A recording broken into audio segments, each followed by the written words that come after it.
शुक्लांबरधरं विष्णुं शशिवर्णं चतुर्भुजं प्रसन्नवदनं ध्यायेत् सर्वविघ्नोपशान्तये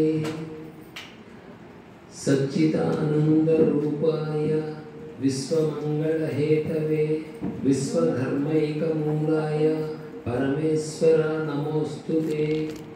अखण्डमण्डलाकारं व्याप्तं येन चराचरं तत्पदं दर्शितं येन तस्मै श्रीगुरवे नमः। गुरवे सर्वलोकानां विषये भवरोगिणां निधये सर्वविद्यानां दक्षिणामूर्तये नमः। श्रीगुरुभ्यो नमः। मातापितृभ्यो नमः। నన్ను కన్న తల్లిదండ్రులు నాకు ఇచ్చినటువంటి దీవెనతో ఈరోజు పంచాంగ శ్రవణం మనం మొదలెడదాం.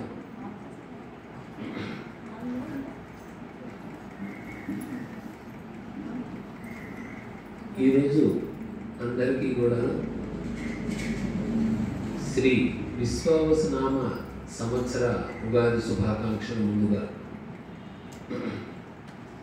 యుగస్య ఆది ఉగాది అంటే దీన్ని మనకి శాస్త్రం తెలియజెప్తోంది. ఉగ అంటే నక్షత్రం యొక్క గమనం, అంటే నక్షత్ర గమనము ఆరంభించిందే ఉగాది లేదా యుగాది.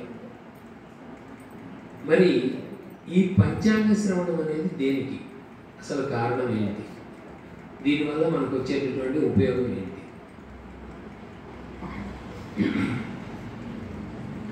కన్యావన కాంచన దిగ్గజానం సహస్రమయుతం సతతం ద్విజేభ్యః దత్యా ఫలం యల్లభతే మనుష్యః తత్తత్ఫలాన్యబ్ద సఫలం చ శృణ్వన్ ఆయుర్వర్ధం పుత్రపౌత్రాభివృద్ధిం నిత్యారోగ్యం సంపదత్యానపాయం. అంటే ఇది పంచాంగ శ్రవణం తెలుసుకోవడం వల్ల భూమి, బంగారము, ఏనుగులు, అశ్వములు, గోవులు, సర్వలక్షణయుతమైన కన్యను ఉత్తముడైన పాత్రులకు దానం చేస్తే కలిగేంత ఫలం పంచాంగ శ్రవణం వల్ల కలుగుతుంది. మరి ఈ పంచాంగ శ్రవణము అంటున్నాం బాగానే ఉంది. అసలు పంచాంగము అంటే ఏంటి అంటే 5 అంగములు కలిగినటువంటిది ఈ పంచాంగం. అవి తిథి, వార, నక్షత్ర, యోగ కరణాలు. ఈ 5ని పంచాంగము అని చెప్పేసి అంటారు. మరి ఈ 5 వల్ల ఉపయోగం ఏంటి? ఎందుకంటే సహజంగా మామూలుగా ఎవరు చూసినా కూడాను తిథి చూసుకుంటాం, వారం ఏంటో చూసుకుంటాం, నక్షత్రం ఏంటో చూసుకుంటాం. ఈ యోగ కరణాలని దాదాపుగా అందరూ మర్చిపోయారు. అసలు ఈ యోగం ఒకటి ఉందా, కరణం ఒకటి ఉందా అన్న విషయం కూడా చాలామందికి తెలియదు. కానీ వాటి వల్ల కూడా మనకి ఉపయోగం ఉంటుంది. అది ఎలా ఉంటుంది ఈ పంచాంగాల వల్ల అంటే తిథిర్వారంచ నక్షత్రం యోగ కరణమేవచ పంచాంగమితి విఖ్యాతం లోకోయం కర్మ సాధక తిథిశ్చేత్ శ్రీమాప్నోతి వారాదాయుష్యవర్ధనం నక్షత్రోద్ధరతే పాపం యోగాద్రోగ నివారణం కరణాత్కర్య సిద్ధిశ్చ పంచాంగ ఫలం త్విదం కాలవిత్కర్మ వృద్ధిమాన్ దేవత అనుగ్రహం లభేత్. అంటే ఈ పంచాంగాల వల్ల, అంటే తిథి, వార, నక్షత్ర, యోగ కరణాల వల్ల మనకు కలిగేది ఏంటి అంటే తిథి వల్ల ధనం కలుగుతుంది, వారం వల్ల ఆయుష్ వృద్ధి కలుగుతుంది, నక్షత్రం వల్ల పాపాన్ని ఉద్ధరింపబడుతుంది లేకపోతే పాపం నశించబడుతుంది, యోగం వల్ల రోగ నివారణ కలుగుతుంది, అదే కరణం వల్ల కార్యసిద్ధి జరుగుతుంది. అంటే ప్రతిదానికి మన పూర్వీకులు, మన ఋషులు, మన పెద్దవాళ్ళు ఒక కారణంతో ప్రతిదాన్ని పెట్టారు. ఆ కారణంతో పెట్టినటువంటివి 5 కూడా. కాబట్టి వీటన్నిటి వల్ల మనకు కలిగేటటువంటివి ఈ విధంగా ఉంటాయన్నమాట. అంటే తిథి వల్ల ధనం, వారం వల్ల ఏమో ఆయుష్, నక్షత్రం వల్ల పాపం ఉద్ధరింపబడటం, యోగం వల్ల రోగ నివారణ, కరణం వల్ల కార్యసిద్ధి. మరి ఈ సంవత్సరం మంది శ్రీ విశ్వావసు నామ సంవత్సరం. ఇది మనకున్న 60 సంవత్సరాల్లో 39వ సంవత్సరం. అసలు విశ్వావసు అంటే ఏంటంటే విశ్వం వసు యస్య అంటే ప్రపంచము ధనముగా కలవాడు అని అర్థం. ఇక్కడ ధనము అంటే మనకు ఉండేటటువంటి డబ్బులను లేకపోతే బంగారమునో ఇది అనుకుంటాం, కానీ అది కాదు. ఇక్కడ ధనం అన్న దానికి అర్థము పరమాత్మ. అంటే పరమాత్మ లక్ష్యంగా జీవించడం అది విశ్వావసు యొక్క గొప్పతనం. మరి ఈ విశ్వావసులో అంతా బాగానే ఉంటుంది. ఎందుకు బాగుంటుందంటే ధనం వస్తుంది కదా సహజంగా అందరికీ ఇష్టమే. అది ఇష్టం లేని వ్యక్తి అంటూ ఎవరు ఉండరు. మరి ధనం ఉంటేనే అన్నీ ఉంటాయా? మరి దాన్ని కూడా మనం లెక్కలో తీసుకోవాలి. ఒక ఆయన కరోనా టైంలో చెప్పాడు, కరోనా ముందు టైంలో చెప్పాడు, నా దగ్గర 200 కోట్ల ఆస్తుంది అని. కరోనా టైంలో ఆక్సిజన్ ధరకు చనిపోయాడు. అంటే ఆ 200 కోట్లు పనికిరాలి. కాబట్టి ఏంటంటే ధనంతోనే అన్నీనా అన్నదానికి ఒక చిన్న వివరణ ఈ విశ్వావసు నామ సంవత్సరానికి. ఈ విశ్వావసు నామ సంవత్సరానికి అధిపతి రాహు. మనం ఆర్డర్ ఆఫ్ ప్రిఫరెన్స్ అంటూ ఉంటాం ఇంగ్లీష్లో. అంటే ఏంటంటే ప్రతిదానికి ఒక ఆర్డర్ ఇస్తూ ఉంటాం కదా. అలాగే మనకి నవగ్రహాలు ఉన్నప్పటికీ కూడాను దీంట్లో కొన్ని శుభగ్రహాలు ఉంటాయి, అశుభగ్రహాలు ఉంటాయి. దాంట్లో అతి క్రూరమైనటువంటి గ్రహం రాహువు. అతి క్రూర గ్రహమైనటువంటి గ్రహం రాహువు. ఆ రాహు ఈ విశ్వావసు నామ సంవత్సరానికి అధిపతి. విశ్వావసు అంటే మనం ముందే చెప్పుకున్నాం, ధనం వస్తుంది, బాగానే వస్తుంది అని. కానీ మానసిక ఆందోళన పెరుగుతుంది. డబ్బు ఉంటుంది కానీ మానసిక ఆందోళన పెరుగుతుంది. ఎంత డబ్బు ఉంటే ఉపయోగం ఏముంది ఎప్పుడు మనకి అంటే మానసిక ఆందోళన ఎందుకు పెరుగుతుంది అంటే రాహు యొక్క గొప్పతనమే అది. మనిషిని మభ్యపెడతాడు. రాహు గొప్పతనమే అది, మనిషిని మభ్యపెడతాడు. ఎంతగా మభ్యపెడతాడు అంటే అక్కడ ఏం ఉండదు కానీ ఉన్నట్టుగా చూపించగలడు. అందుకనే మనం ఈ రాహువు యొక్క దీంట్లో ఈ విశ్వావసు నామ సంవత్సరంలో జరిగేటటువంటి కొన్ని ఇబ్బందుల్ని మనం చర్చించుకోవడం వాంఛనీయం, తప్పదు. ఎందుకంటే మంచి ఎలా ఉంటుందో చెడు కూడా అలాగే ఉంటుంది. ఆ రెండు మనకి కాయిన్కి 2 వైపులా బొమ్మ పురుషు అన్నట్టుగా ఈ రెండింటిని తీసేయడం. అలాగే ఇది కూడా అన్నమాట. ఈ విశ్వావసు నామ సంవత్సరంలో వచ్చేటటువంటి రాహు అధిపతి అవటం వల్ల వచ్చేది ఏంటి అంటే ముందు దురాశ పెరుగుతుంది. రెండోది స్వార్థంతో ఇతరుల్ని ఇబ్బంది పెట్టడం, మళ్ళీ లేని దోషాన్ని ఆరోపించడం. అదే కాకుండా అడవుల్ని నరికివేయటం, మళ్ళీ అంటువ్యాధులు ప్రబలటం, అనవసరమైనటువంటి ప్రయాణాలు. అంటే పుల్లయ్య వెళ్ళాడు వచ్చాడు అన్నట్టుగా ఎందుకు వెళ్ళాడో తెలియదు, ఎందుకు వచ్చాడో తెలియదు. అలాగే ఇది కూడా ఏంటంటే అనవసరపు ప్రయాణాలు కలిగిస్తాడు. కాబట్టి ఈ సంవత్సరం విశ్వావసు నామ సంవత్సరానికి రాహు అధిపతి అవటం వల్ల ప్రజలందరూ కూడాను కనకదుర్గ అమ్మవారిని, దుర్గా అమ్మవారిని, గౌరీ అమ్మవారిని బాగా పూజించుకుంటూ, అలాగే రాహు మహర్దశ నడుస్తున్నటువంటి వ్యక్తులు ఉండొచ్చు, సహజంగా దొరుకుతాయి. లైఫ్ స్పాన్లో అదొక అర్థం. మనకి జనవరి తర్వాత ఫిబ్రవరి తర్వాత మార్చేలాగో ఈ దశ తర్వాత ఆ దశ, ఆ దశ తర్వాత ఈ దశ అనేవి వస్తూనే ఉంటాయి. ఈ రాహు మహర్దశ జరిగేవాళ్ళు కానీ వాళ్ళు కానీ ఈ సంవత్సరంలో వరాహ లక్ష్మీ నరసింహస్వామి యొక్క పూజ చేసుకోవటం వల్ల చాలా సుఖంగా ఉంటారు, చాలా మనశ్శాంతి కలుగుతుంది వాళ్ళకి. కాబట్టి వరాహ లక్ష్మీ నరసింహస్వామి, ఎందుకంటే రాహు అధిపతి ఆయనే నరసింహస్వామి, కాబట్టి వరాహ లక్ష్మీ నరసింహస్వామి యొక్క పూజ చేసుకోవడం మనకి సింహాచలంలో ఉంది. అలాగే నవనారసింహంలో అహోబిలం మనకి తెలియదేం కాదు. అలా మీరు చేసుకోవడం వల్ల, లేకపోతే దర్శనం చేసుకోవడం వల్ల చాలా లాభం కలుగుతుంది. అలాగే అమ్మవారు, ఏ అమ్మవారైనా పర్లా, ఏ అమ్మవారైనా కనకదుర్గ రూపమే, ఏ అమ్మవారైనా గౌరీ రూపమే. కాబట్టి ఏ అమ్మవారినైనా సరే మీరు పూజించుకోవడం వల్ల మీకు ఎంతో మంచి జరగడానికి, ఈ సంవత్సరం శాంతియుతంగా ఉండటానికి, మనశ్శాంతి కలగడానికి ఎంతో ఉపయోగపడుతుంది. ఇది ముఖ్యమైనటువంటి విశ్వావసనామ సంవత్సరం యొక్క విశ్లేషణ. మరి ఈ విశ్వావసనామ సంవత్సరానికి రాజు రవి. రవి అంటేనే మొట్టమొదట గుర్తుకొచ్చేది ఏంటి అంటే ఆత్మాభిమానం. ఈ ఆత్మాభిమానంతో ఏమవుతుందంటే పాలకుల మధ్య విభేదాలు రావడానికి ఆస్కారం.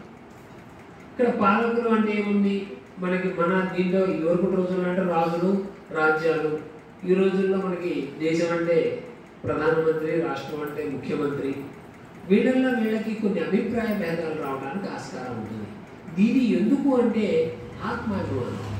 రవి రాజు అవటం వల్ల మనుషుల్లో ఆత్మాభిమానం పెరిగి దానివల్ల అభిప్రాయ భేదాలు ఏర్పడటానికి ఆస్కారం ఉంటుంది. అలాగే యుద్ధ భయం. ఒక పక్క ప్రకృతి వైపరీత్యాలు జరుగుతూనే ఉన్నాయి, వాటితో పాటుగా ఇదొక భయం. ఆల్రెడీ మనం చూస్తూనే ఉన్నాం గత కొన్ని సంవత్సరాలుగా జరుగుతున్నటువంటి కొన్ని యుద్ధాలని. ఈ రవి రాజు అవటం వల్ల అదొక ఇబ్బంది ఏర్పడటానికి ఆస్కారం ఉంది. అదేవిధంగా ఇంకొకటి ఏంటి అంటే అగ్ని భయం. అగ్ని ప్రమాదాలు జరగటానికి కూడా ఆస్కారం ఎక్కువగా ఉంటుంది. మళ్ళీ దేశాల మధ్య అభిప్రాయ భేదాలు కలగటం, విరోధం కలగటం, ప్రజలకు కూడా రాజభీతి పెరుగుతుంది. రాజభీతి పెరగడం అంటే ఎలా అంటే, మరి మన తెలంగాణ భాషలో చెప్పాలంటే చారణ కూరకి బారణ మసాలా అంటాం కదా. అలాగే మనం కొనే వస్తువు రూపాయి అయితే దాని మీద పే చేసే ట్యాక్స్లు 5 రూపాయలు అయిపోయినాయి. మరి ఆ విధంగా రాజభీతి పెరగడానికి ఆస్కారం ఉంటుంది. కాబట్టి రవి రాజు అవటం వల్ల ఈ సంవత్సరానికి విశ్వావసనామ సంవత్సరంలో ఇవన్నీ జరగటానికి ఆస్కారం అన్నమాట. రెండోది మంత్రి చంద్రుడు. చంద్రమో మనసో జాత చక్షసూర్యో రజాయత అని మనకి పురుష సూక్తంలో ఉంటుంది. అంటే చంద్రమో మనసో జాత, మనసుకి కారకుడు చంద్రుడు, కళ్ళకి కారకుడు రవి. కాబట్టి ఈ చంద్రుడు మంత్రి అవటం వల్ల ఏమవుతుందంటే కొంత వర్షాలు పడటానికి ఆస్కారం ఉంటుంది. మంచి వర్షాలే పడతాయి ఇబ్బంది లేకుండాను. మరియు పనస, మామిడి పళ్ళు బాగా పండుతాయి. ప్రజలు మళ్ళీ ఆరోగ్యంగా ఉంటారు, దేశం సుభిక్షంగా ఉంటుంది, వస్తువుల ధరలు కొంత అందుబాటులో ఉంటాయి. సేనాధిపతి కూడా రవి. రాజు రవే, సేనానాయకుడు కూడా రవే. సహజంగా ఇక్కడ కూడాను నాయకులకు పరస్పర యుద్ధం, అదే యుద్ధ భయం ఉంటుంది. నెక్స్ట్ వర్షాలు పడతాయని చెప్పుకున్నప్పటికీ కూడా సేనాధిపతి రవి అవటం వల్ల వాయువు చేత ఆ మేఘాలు దూరం కాబడి వర్షాలు తక్కువ అవటానికి ఆస్కారం. ప్రజలకి రోగ భయం, మళ్ళీ ధరలు పెరుగుతాయి, రాజులు బలహీనులు అవుతారు. కారణం ఏంటంటే సేనాపతి ఇచ్చేటటువంటి సజెషన్సే రాజుగారు తీసుకునేది. కాబట్టి ఇక్కడ ఆ విధంగా రాజు బలహీనులయ్యి యుద్ధ భయాలు రావటం లాంటివి జరగడానికి ఆస్కారం ఉంటుంది. సస్యాధిపతి గురుడు.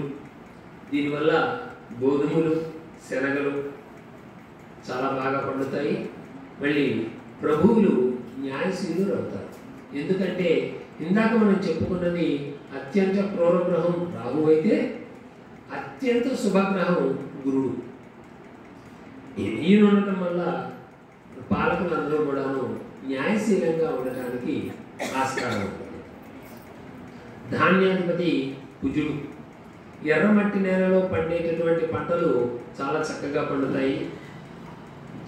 అర్ఘాధిపతి అంటే ధరలు అన్నమాట, ఆయనకి అధిపతి మళ్ళీ రవే. దీనివల్ల వర్షాలు తక్కువ పడతాయి. ప్రజలలో ఆకలి అనేది పెరుగుతుంది. మరియు పాలకులు కలహించుకుంటారు. ఒకరి మీద ఒకళ్ళు నెపం వేసుకోవటమే. ఆ విధంగా కొంత ఇబ్బందులు అనేవి ఏర్పడతాయి అన్నమాట.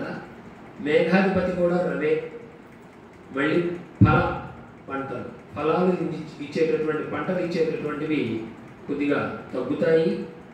భయం ఏర్పడుతుంది ప్రజల్లోనూ పాలకుల్లోనూ కూడా.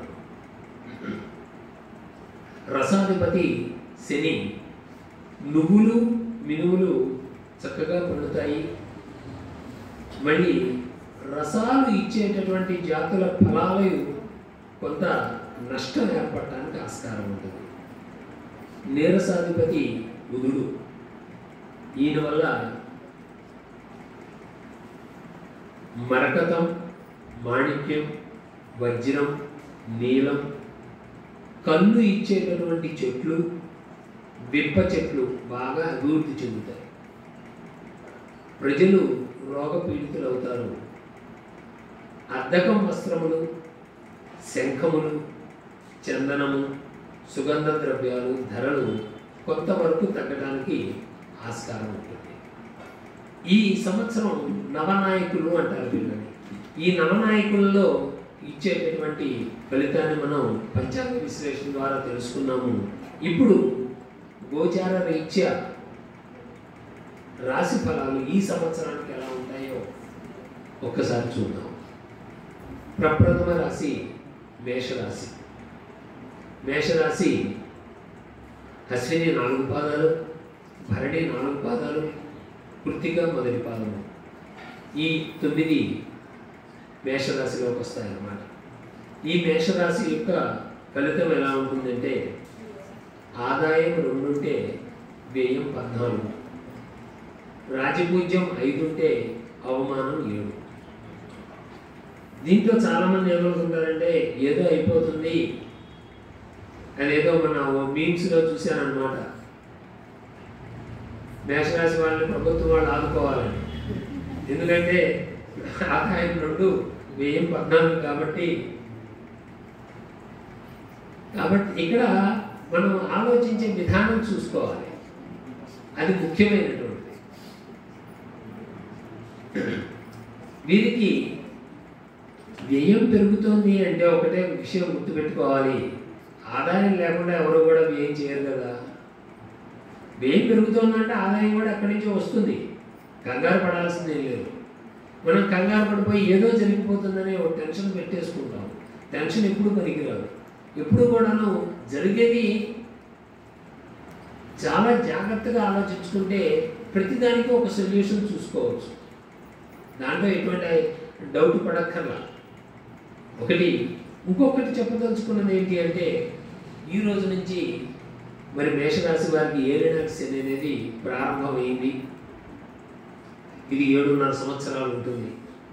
7.5 సంవత్సరాలు ఉంటుంది కదా, ఏలినాటి శని కదా అని భయపడాల్సింది, మనం ఏదో వ్యధ చెందాల్సింది అంటూ ఏం లేదు. ఇది ఎలా ఉంటుంది అంటే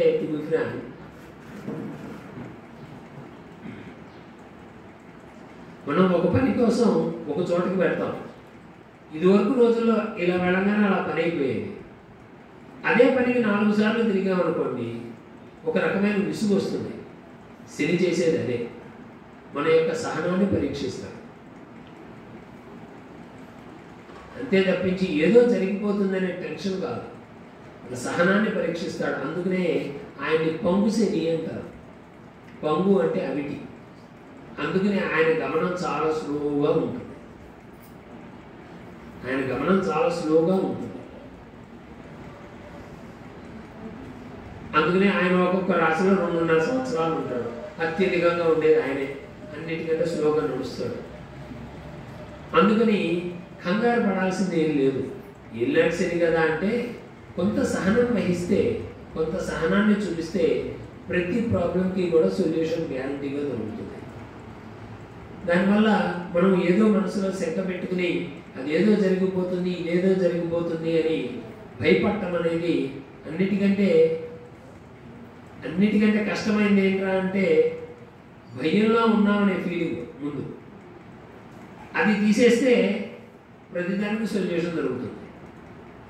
కాబట్టి ఏలినాటి శని కదా మనకేదో అయిపోతుంది, మనకేదో జరుగుతుంది అన్న టెన్షన్ పెట్టుకోకుండా మనం ఒక్క నిమిషం కనుక జాగ్రత్తగా ఆలోచించుకుని 1కి 4 సార్లు ఆలోచించుకుని స్టెప్ కనుక వేస్తే తప్పనిసరిగా సక్సెస్ అనేది దొరుకుతుంది. కాబట్టి ఏది ఏలినాటి శని అయినప్పటికీ కూడా మే 18 నుంచి రాహు యొక్క మార్పు చాలా బాగుంటుంది. మేషరాశి వారికి చాలా బాగుంటుంది. మే 18న రాహు మీనంలోంచి కుంభంలోకి మారుతాడు. అది చాలా ఉపయోగపడుతుంది, చాలా సక్సెస్ కూడా ఇస్తుంది. దాని గురించి టెన్షన్ పడక్కర్లా.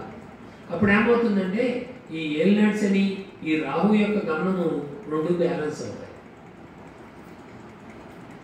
కాబట్టి కొంత మనకి మనశ్శాంతి లభిస్తుంది. ఏదేమైనప్పటికీ కూడాను మీరు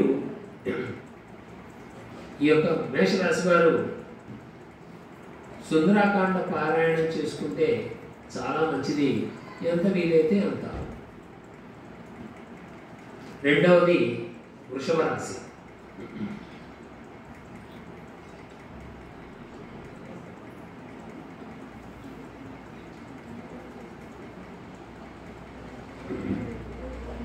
కృత్తిక 2, 3, 4 పాదాలు, రోహిణి 4 పాదాలు, మృగశిర 1, 2 పాదాలు. ఇవి వృషభ రాశి. ఈ వృషభ రాశి యొక్క ఆదాయం 11 అయితే వ్యయం 5, రాజపూజ్యం 1 అయితే అవమానం 3. వీరికి మే 14 జరిగేటటువంటి గురువు యొక్క చరణం, మే 14న గురుడు వృషభంలోంచి మిథునంలోకి మారుతాడు. అది ఎంతో ఉపయోగపడుతుంది. ఎందుకంటే ఇప్పటిదాకా ఉన్నటువంటి మానసికమైనటువంటి వ్యధ తొలగుతుంది. రెండవది, ఈ రోజు నుంచి మారినటువంటి శని యొక్క మార్పు వృషభ రాశి వారికి ఎంతో లాభాన్ని, ఎంతో మనశ్శాంతిని కలుగజేస్తుంది. అది ఒకటే కాకుండా రాహు యొక్క మార్పు మే 18న జరిగేటటువంటి రాహు యొక్క మార్పు కూడాను ఈ వృషభ రాశి వారిని కొద్దిగా తీర్థయాత్రల వైపు కానీ అలా వెళ్ళటానికి చేయడానికి ఆస్కారం బాగా ఉంటుంది. వీరు సుబ్రహ్మణ్యేశ్వర స్వామి ఆరాధన చేసుకున్న, హనుమంతుని ఆంజనేయ స్వామిని కొలిచినా కూడాను కొంత ఇంకా మంచిగా ఉంటుంది. మిథున రాశి. మృగశిర 3, 4 పాదాలు, ఆర్ద్ర 4 పాదాలు, పునర్వసు 1, 2, 3 పాదాలు. దీనికి మిథున రాశికి ఆదాయం 14, వ్యయం 2, రాజపూజ్యం 4, అవమానం 3. వీరికి చాలా బాగుంది. కానీ మే 14న జరిగేటటువంటి ఈ గురుడు యొక్క చరణం ఏదైతే ఉందో వృషభం నుంచి మిథునానికి, ఈ సంవత్సరం కాలం పాటు కూడాను మిథున రాశి వారు ఎవరికి కూడాను అప్పు ఇవ్వకుండా ఉంటే చాలా మంచిది. అంటే చేయబదులుగా కూడా వెంకటేశ్వర స్వామి హుండీ అనుకుంటే పర్లేదు, నో ప్రాబ్లం, దాంట్లో పెద్ద ప్రాబ్లం లేదు. ఇంకా లేదా అంటే అప్పిచ్చి విరోధం తెచ్చుకున్నవాడు అవుతాం. కాబట్టి చేయబదులుగా కూడా ఎవరికి అప్పు ఇవ్వకుండా ఈ 1 సంవత్సరం కనుక మీరు ఇదే మనం ఉంటాయి, బాధలు ఉంటాయి, అదే అడిగితే ఇవ్వలేదనో ఇంకోటనో, మనం అప్పిచ్చి వాడిని బాధ పెట్టే కంటే లేవు అంటే ఏదో లౌక్యంగా జవాబు చెప్పుకుని బయటపడటం బెటర్ కదా. కాబట్టి ఈ మిథున రాశి వారు ఈ 1 ఇయర్ పాటు కూడాను ఎవరికి కూడాను అప్పు అనేది ఇవ్వకుండా జాగ్రత్త పడితే మీరు విరోధాన్ని అసలు నిరోధించిన వాళ్ళు అవుతారు. కొత్త విరోధం తెచ్చుకోకుండా. అది చేబదులు కావచ్చు. ఎందుకంటే మీకు ఒకటే గుర్తండి, ఎవరైనా ఒక వ్యక్తి 10 లక్షలు ఇవ్వాలి అంటే ఇచ్చేవాడు జాగ్రత్త పడతాడు, తీసుకునేవాడు జాగ్రత్త పడతాడు. మీరు ఎప్పుడైనా గమనించండి, గొడవ జరిగేది 100 రూపాయల దగ్గరే. కాబట్టి ఏంటంటే అది కూడా ఆ చేబదులు అనేది అటువంటివి కూడాను మనం అవాయిడ్ చేయగలిగితే చాలా మంచిది. మిథున రాశి వారికి ఈ సంవత్సరం బాగున్నప్పటికీ కూడాను, ఎందుకంటే రాహు యొక్క మార్పు చాలా బాగుంటుంది, అలాగే శని యొక్క మార్పు చాలా బాగుంటుంది, అట్లాగే కేతువు యొక్క మార్పు కూడాను చాలా బాగుంటుంది. కానీ ఒక్కటే ఏంటంటే ఎవరికి చేబదులు అప్పు ఇవ్వకుండా చూసుకోండి. దానివల్ల మీరు చాలా మనశ్శాంతిగా ఉంటారు ఈ సంవత్సర కాలం మొత్తం కూడా. మీరు ఆదిత్య హృదయ పారాయణం చాలా మంచిది. మీరు చేసుకోవడం వల్ల చాలా ఎంతో ఉపశమనంగా ఉంటుంది. నెక్స్ట్ కర్కాటక రాశి. పునర్వసు 4వ పాదము, పుష్యమి 4 పాదాలు, ఆశ్లేష 4 పాదాలు. వీరి ఆదాయము 8, వ్యయం 2, రాజపూజ్యం 7, అవమానం 3. ఈ కర్కాటక రాశి వారికి ఈ సంవత్సరం శని మార్పు వల్ల అష్టమ శని అనేది తీరిపోతుంది. దానివల్ల కొంత మానసిక ఉల్లాసాన్ని కలిగించినటువంటి విషయమే ఇది. అయినప్పటికీ కూడా వీరు కూడా మిథున రాశి వారికి వల్లేనే ఎవరికి అప్పు ఇవ్వకుండా ఉంటే మంచిది. ఒక 2 సంవత్సరాల పాటు. మిథున రాశి వారికి 1 సంవత్సరమే అయితే మీరు 2 సంవత్సరాల పాటు ఎవరికి కూడా చేబదులుగా కూడా అప్పు ఇవ్వకుండా ఉండటం చాలా ఉత్తమం. కానీ మాట్లాడేటప్పుడు చాలా జాగ్రత్తగా మాట్లాడాలి. ఎందుకంటే ఒక్కొక్కసారి అలా మాట దొరికి అనవసరమైనటువంటి మనస్పర్ధలు ఏర్పడటానికి ఆస్కారం ఉంటుంది. కాబట్టి అది ఎంతైనా అవాయిడ్ చేసుకోవడం ఉత్తమం. కాబట్టి మాట్లాడేటప్పుడు చాలా జాగ్రత్తగా ఉండండి ఈ కర్కాటక రాశి వారు. రెండోది, జూలైలో జరిగేటటువంటి కుజుడి యొక్క మార్పు కూడాను కొంత షార్ట్ టెంపర్ని తీసుకొచ్చి మాట తొందరగా గబుక్కున ఇదవ్వడానికి ఆస్కారం ఉంటుంది. కాబట్టి మాట అనడానికి ఆస్కారం ఉంటుంది. కాబట్టి షార్ట్ టెంపర్ వల్ల, షార్ట్ టెంపర్ అంటే ఏం లేదు, కాటాకమంట ఇట్లా అనుకుంటుంది, ఇట్లా చల్లారిపోతుంది, కానీ ఈ లోపల జరిగిపోతుంది. కాబట్టి ఏంటంటే కొద్దిగా మాట్లాడేటప్పుడు జాగ్రత్తగా ఉంటే చాలా వరకు మంచిగా ఉంటుంది. వీరు మాస శివరాత్రి నాడు మాన్యాసపూర్వక రుద్రాభిషేకం అనేది చేయించుకుంటే చాలా బాగుంటుంది. నెక్స్ట్ సింహరాశి. మఖ 4 పాదాలు, పూర్వ పల్గుని, దాన్నే పుబ్బ అంటాం మనం. పుబ్బ 4 పాదాలు, ఉత్తర పల్గుని 1వ పాదం. ఆదాయం 11, వ్యయం 11, రాజపూజ్యం 3, అవమానం 6. ఈ సింహరాశి వారికి ముఖ్యంగా గుర్తుపెట్టుకోవాల్సింది ఏంటంటే,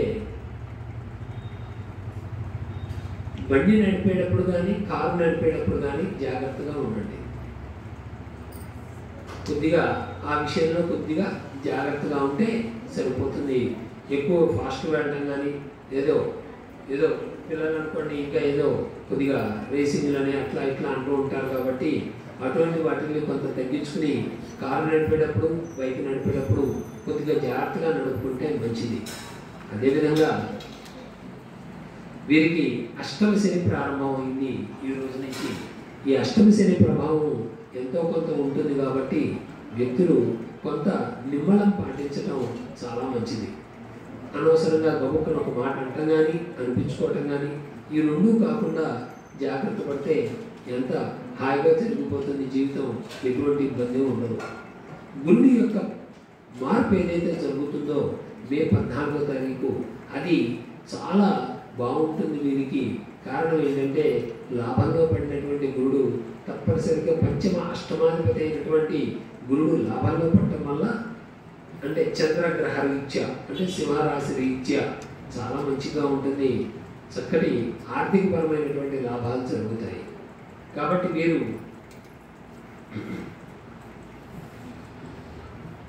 సుబ్రహ్మణ్యేశ్వర స్వామి ఆరాధన, వీరైతే ఏకాదశి రుద్రాభిషేకము ఇవి చేయించుకుంటే చాలా ఉపశమనాన్ని పొందుతారు. తరువాతది కన్యారాశి. ఉత్తర ఫల్గుని 2, 3, 4 పాదాలు, హస్త 4 పాదాలు, చిత్త 1, 2 పాదాలు. ఆదాయం 14, వ్యయం 2, రాజపూజ్యం 6, అవమానం 6. మీరు ఇప్పటిదాకా అనుభవించినటువంటి మానసిక వేదన లేక మానసికమైనటువంటి కొంత వ్యధ ఏదైతే ఉంటుందో మే 18 నుంచి చాలా రిలాక్స్డ్గా ఉంటారు, చాలా హాయిగా ఉంటారు, చాలా మానసిక సాంత్వనను పొందుతారు. కానీ ఎదుటి వ్యక్తితో అంటే ముఖ్యంగా చెప్పాలి అంటే పబ్లిక్ రిలేషన్స్ అంటాం చూసారా, అవి దెబ్బతింటానికి ఆస్కారం ఉంటుంది. ఆ విషయంలో జాగ్రత్తగా ఉండటం ఉత్తమం. అది స్పౌజ్ అయినా కావచ్చు, అంటే భార్య అయితే భర్త, భర్త అయితే భార్య, వీరి మధ్య అయినా సరే చిన్నపాటి అభిప్రాయ భేదాలు కలగడానికి ఆస్కారం ఉంటుంది. ఆఫీసులో మనకంటే ముఖ్యమైన అంటే పైన బాస్ ఎవరైతే ఉంటారో వారితో అయినా సరే అవటానికి ఆస్కారం ఉంటుంది. కాబట్టి కొద్దిగా జాగ్రత్త పడితే వీటిని మనం అవాయిడ్ చేసుకోవచ్చు. ఏం కంగారు పడాల్సిందైతే ఏం లేదు. రెండోది, వీరు గురు కుజులకి శని గురు కుజులకి శాంతి చేయించుకోవటం ఉత్తమం. అలాగే గురు సేవ చేయటం చాలా మంచిది, వీరికి ఎంతో ఉపయోగకరంగా ఉంటుంది. తరువాతది తులారాశి. చిత్త 3, 4 పాదాలు, స్వాతి 4 పాదాలు, విశాఖ 1, 2, 3 పాదాలు. ఈ రాశి వారికి ఆదాయం 11, వ్యయం 5, రాజపూజ్యం 2, అవమానం 2.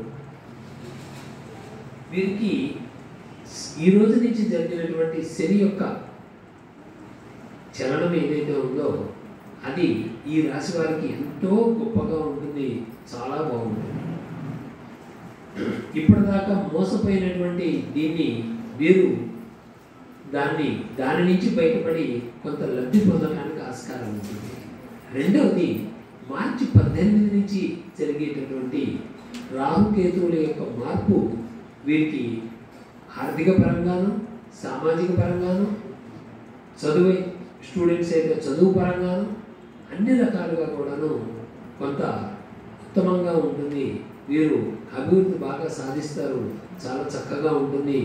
అయినప్పటికీ కూడాను దీనికి కూడాను గురు సేవ చేసుకోవటము, సుబ్రహ్మణ్యేశ్వర స్వామి యొక్క ఆరాధన చాలా మంచిది. వృశ్చిక రాశి. విశాఖ 4వ పాదం, అనురాధ 4 పాదాలు, జ్యేష్ఠ 4 పాదాలు.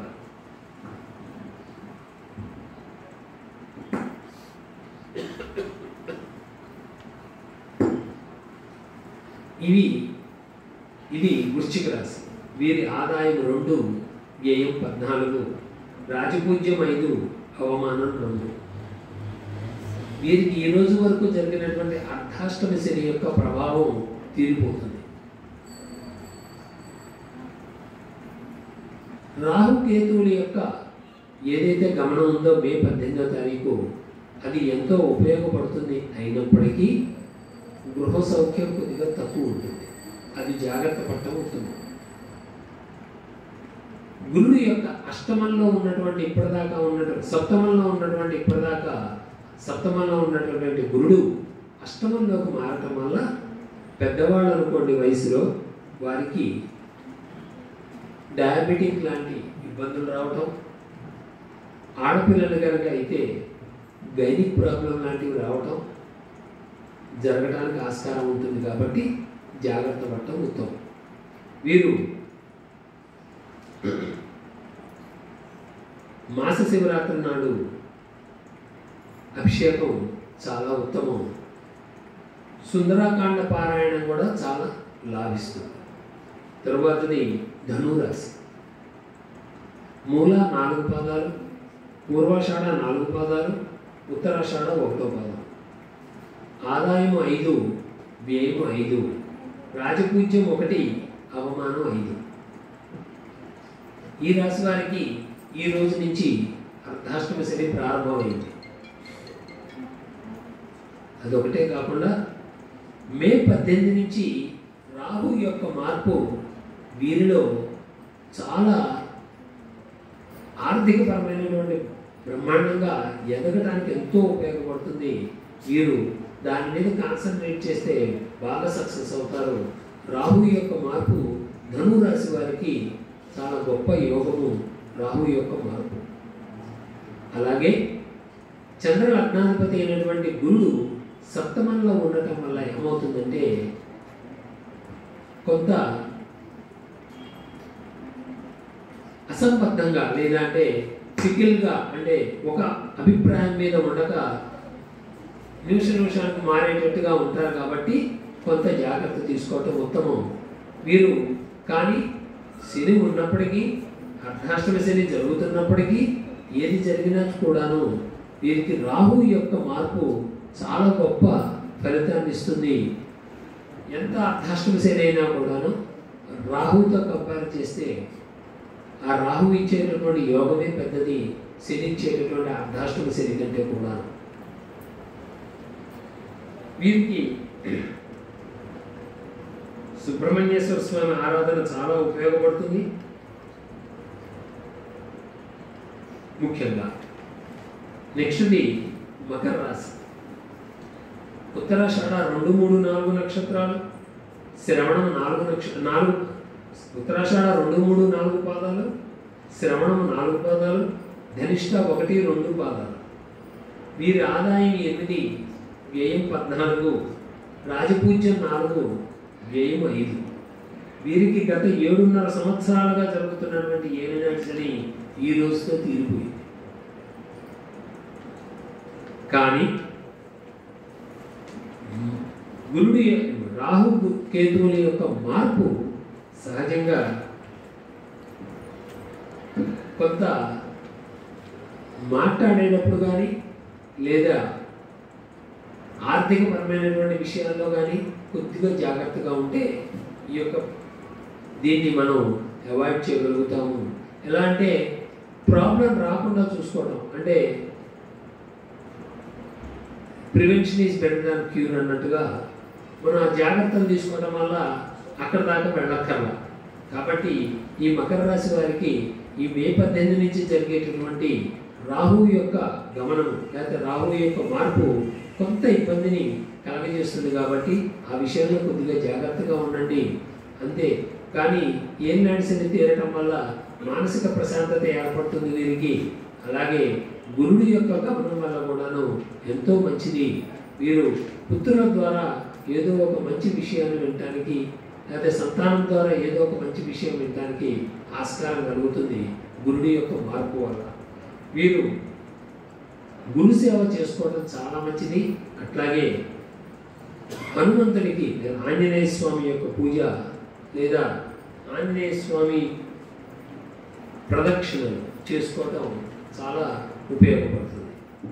తరువాత కుంభరాశి. ధనిష్ట 3, 4 పాదాలు, శతభిషం 4 పాదాలు, పూర్వభాద్ర 1, 2, 3 పాదాలు.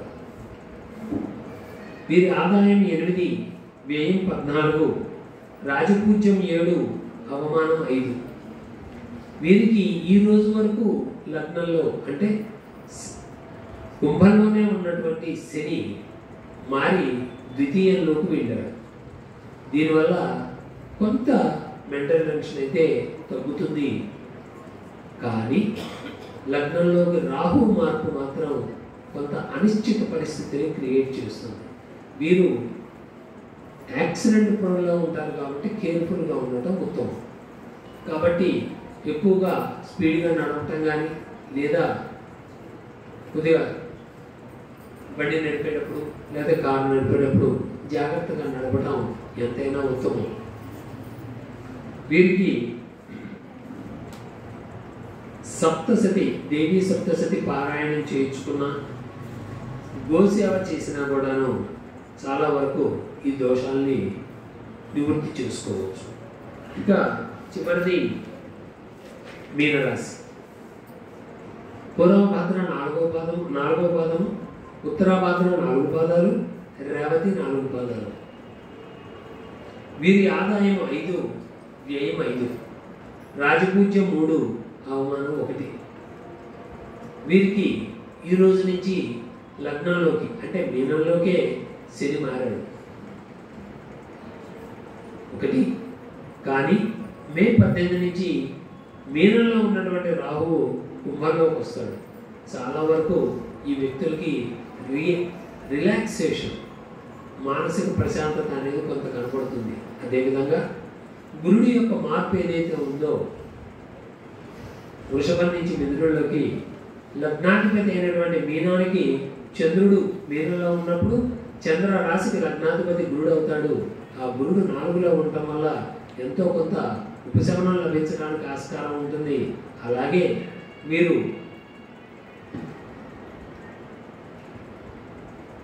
ఆదిత్య హృదయ పారాయణం చాలా ఉపయోగపడుతుంది.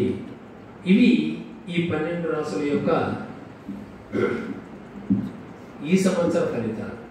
చివరగా ఒక మాట చెప్పేసి నేను ఇంకా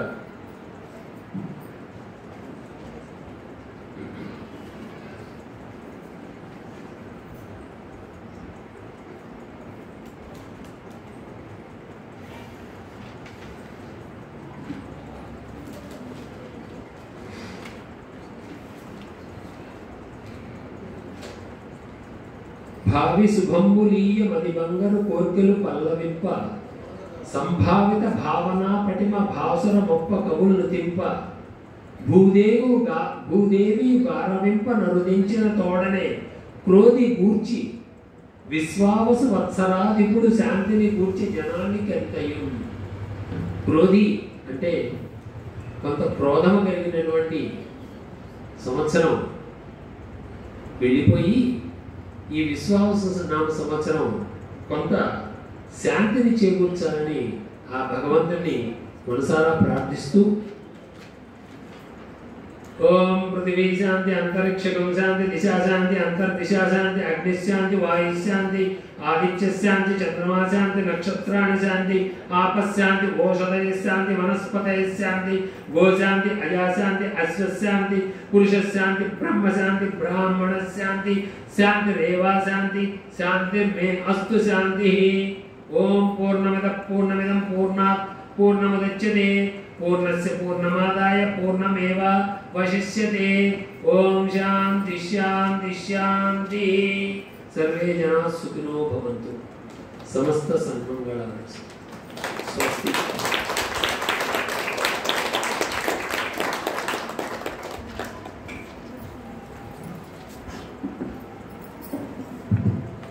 హలో హలో హలో మన సద్గురు సంగీత విద్యుత్ జ్ఞాన సభ ఆధ్వర్యంలో గురువు